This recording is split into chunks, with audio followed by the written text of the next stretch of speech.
Welcome back everyone. In today's session, I'm going to give you the line-by-line explanation of Julius Caesar, Act 4, Scene 1. What is the setting? A house in Rome. Who are the characters present? Antony, Octavius and Lepidus seated at a table. They are discussing important matters. Mark Antony and Octavius Caesar emerge as leaders, and they plan their battle strategy against the conspirators in this scene. Dear students, do check the pinned comment section for all important video links related to your syllabus, and also subscribe to our channel, tap the bell notification, like, share and comment. Coming back to today's topic of discussion, it's the line-by-line explanation, and let us begin. Antony, these many then shall die, and their names are pricked. These many men. What is the meaning of pricked? Ticked off in the list. They are preparing a list and they are ticking off certain names. They are giving a tick mark against certain names. It means these men shall be killed. Your brother too must die. Consent you. Do you agree, Lepidus, that your brother too must die? Do you agree? I do consent, and Lepidus agrees. Prick him down. Antony. So, take his name, mark him off on the list, Antony. Lepidus, upon condition. He imposes a condition. There is one condition, his brother must die. What is that condition? Very important. Publius shall not live. And who is Publius? Publius is the sister's son of Mark Antony. Who is your sister's son? Mark Antony. He shall not live. Antony also agrees that Publius, although Publius is his sister's son, he will also not live. That means he will also be killed.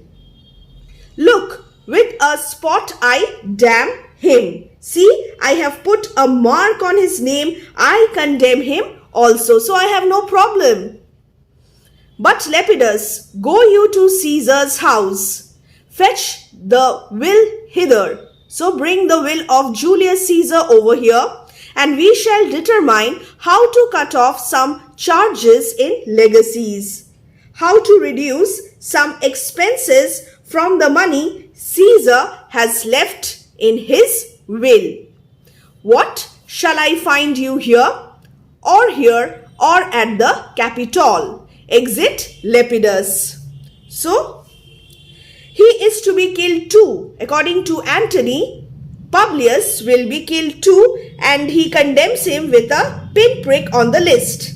And he asks Lepidus to go to Caesar's house and bring the will there. So that, what is the purpose? So that they can decide how to cut down expenditure by paying for some of it from the amount Caesar has left.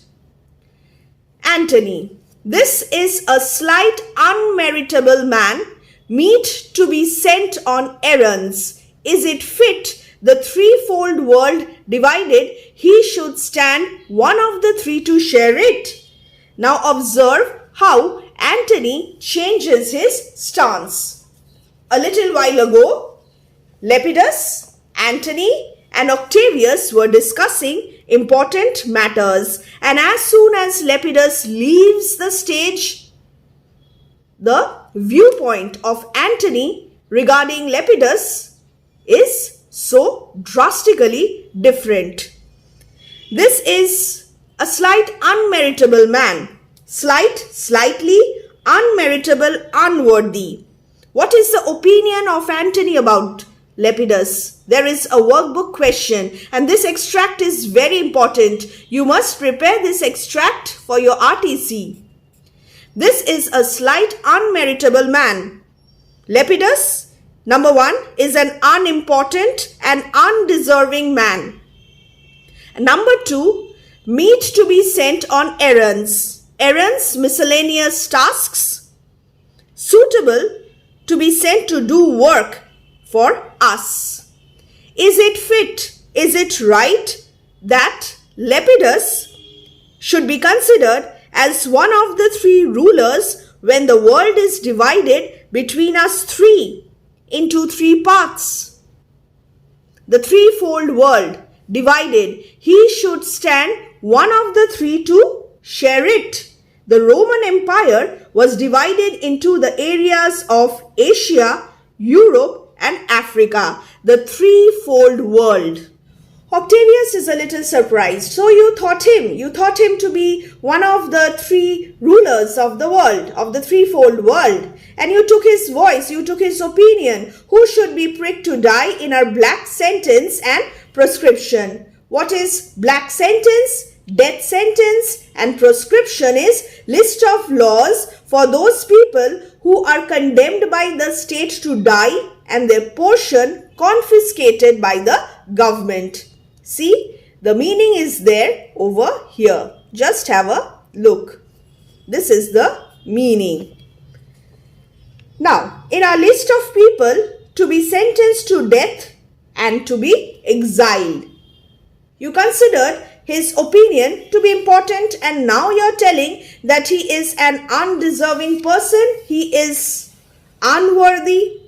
Antony: Octavius, I have seen more days than you. I am older and more experienced than you. And though we lay these honors on this man, who is this man? Lepidus, to ease ourselves of divers slanderous loads. Very, very important. Just observe the hypocrisy, the slyness, the cunningness of Antony. This is a different Antony. The character sketch of Antony in this scene is important.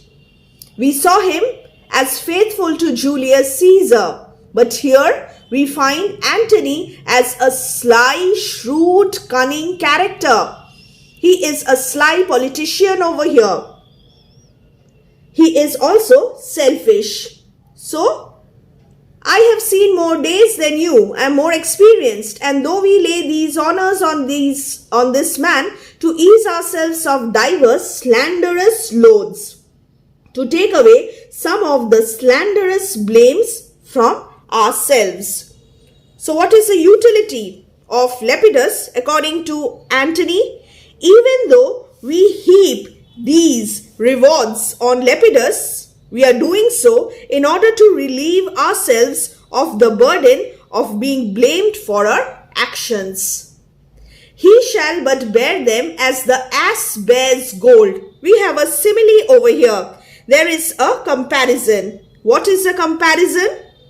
He will only carry the honors in the same manner as the donkey carries gold, complaining and struggling under the work, to groan and sweat under the business, under the work.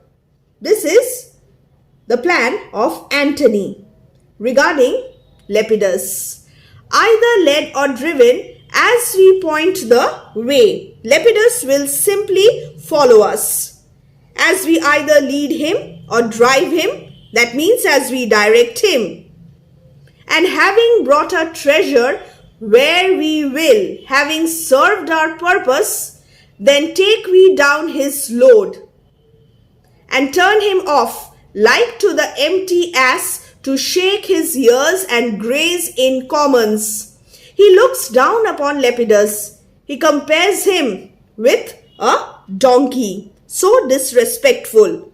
After Lepidus has carried our treasure where we wish him to, after we have made him follow all our wishes, all our directions, what will we do? We shall take his load down and we will dismiss him like an unburdened donkey, so that he can shake his ears and collect whatever he can find with all the others. Having been deprived of his fortune, we will deprive him of his fortune. So, even though we are heaping so many rewards on Lepidus, this is all temporary. Turn him off. What is the meaning? Send him off. And to shake to shake his ears and graze in commons, to graze on the meadows and shake his ears, while grazing as an ass does. Again, Antony's character over here. You may get questions about the character sketch of Antony. Sly politician, cunning, wicked. We lose all sympathy for Antony in this scene, in the way he has changed, his greed for power. Octavius, you may do your will, but he is a tried and valiant soldier. What is the meaning of tried over here? It's experienced and valiant, brave soldier. So is my horse. Another comparison. My horse is also brave, Octavius, and for that I do appoint him store of provender. Appoint him, arrange for him, store of provender, supply of food. It is a creature that I teach to fight, to wind, to stop, to run directly on. His corporal motion governed by my spirit. His body's movement is controlled by my mind. So, I control my horse, who is as brave as Lepidus. A barren-spirited fellow. Lepidus is a barren-spirited fellow without any good ideas in his mind, one that feeds on abjects, rejected scraps, odds and imitations, which out of use and staled by other men begin his fashion. What is the meaning? Begin his fashion, seem new to him. According to Antony, Lepidus is like the horse of Antony. He has to be instructed and trained and told to go ahead. Lepidus is a fellow who lacks independent initiative. He is one who lives on rejected scraps, on abjects and artificial objects, odds and imitations, which when they are out of fashion and worn out by overuse by other men, begin his fashion. What is the meaning of this? He considers them new and attractive. So consider him only as a tool. He is not someone very important, but as a property. Consider him as a tool. And now Octavius, listen, great things. Brutus and Cassius are levying powers. Now, Octavius, here important news. Brutus and Cassius are raising armies. We must straight make head. What is the meaning of this? They are raising armies and immediately we must advance against them. Therefore, let our alliance be combined, our best friends made, our means stretched, and let us presently go sit in council. Antony is making all the plans. So Cassius and Brutus are raising armies. We must raise a force immediately and advance against them. Therefore, let us unite our allied armies. So he is a great politician over here.